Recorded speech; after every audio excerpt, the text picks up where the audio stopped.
I could have spent this entire shoot on location. We saw so many incredible places.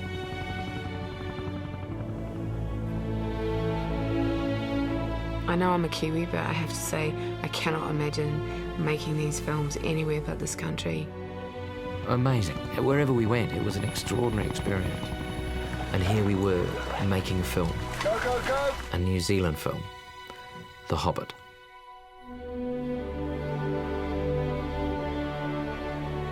It's been thrilling to go back and go up and down both the main islands of New Zealand.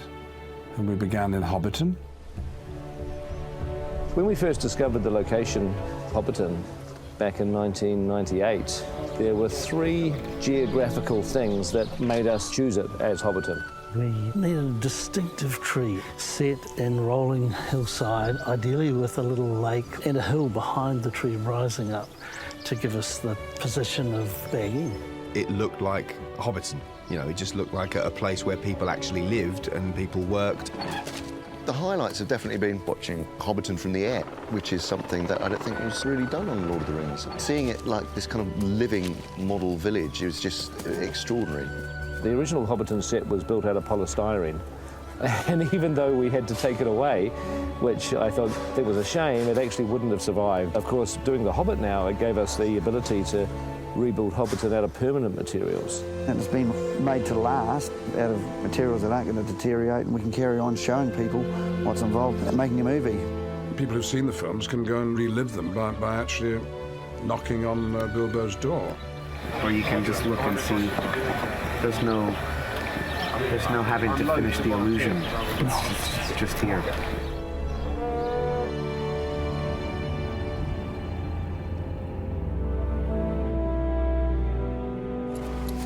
Camp here for the night.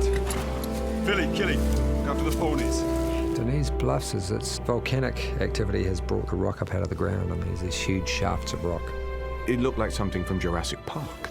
You can't do any helicopter shots coming over from the back because it's behind it's just ply and scaffold.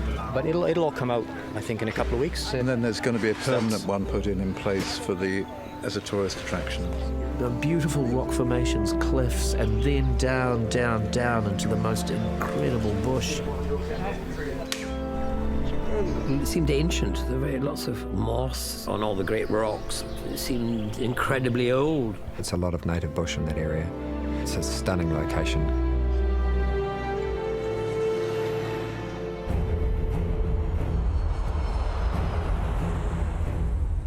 In this area, which is the Twizel area, we managed to get a bunch of shots up on a hill above Lake Pukaki. It was a beautiful vista, like it was long, wheaten-coloured kind of grass, and we'd be running through it and being chased by wags. The landscape is really interesting geographically. We're being chased by these terrible monsters.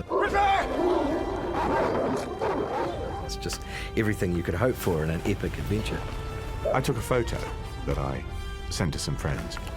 Dwarves on vacation. And they refused to believe that this was an actual photograph, that I hadn't photoshopped it. That place doesn't exist. And I was standing here. Here we are at base camp, ready for the big push to Rangi, Mount Cook. Behind us here is Mount Cook, which is New Zealand's highest mountain. It's where Sir Edmund Hillary trained to climb Mount Everest. It's a little less than half the height of Everest, so he basically had to climb Mount Cook twice, and he sort of had practice for Everest, basically. Very, very beautiful, huge open spaces. Lovely wildflowers, I remember, go along all the roads, like just all kind of colours. We hit it at this time of year where these incredible variety of shades of purple lupins just, springing up everywhere. Nearly everyone on the crew has said it was like doing a recce for an amazing road trip they're going to do in the future. They always say don't leave home until you've seen the country. Now I've seen the country and I'm pretty blown away by it.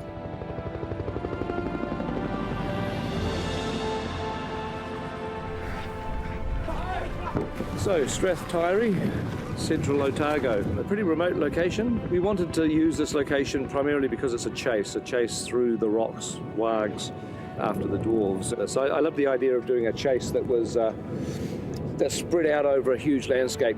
This is glorious about this place, is you can do 360 degrees and there's not a satellite dish in sight.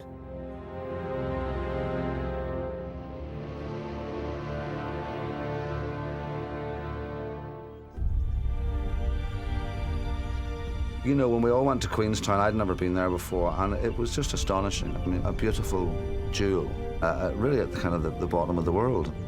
Queenstown, a famous holiday place here, but we escape the crowds and go up the lake and into the mountains, and that's perhaps my favourite spot. Earnshaw Burn was probably one of my favourite locations, a gorgeous alpine sort of valley surrounded by waterfalls. The place was alive with these incredible cascades. We're very lucky to go to some extraordinary locations. A lot of the world's impression of New Zealand is that landscape. You know, the rolling hills and the mountains and the fjords. It's got everything in it. It's real, it's the real countryside. But at first you think, wow, what a good job they made. But it's not, it's the real thing. This is the Middle-earth I would always have pictured.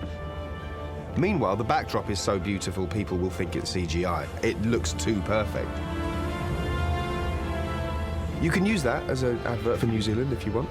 I mean, succinct, snappy, all positive, and cut. Brilliant, trademarked.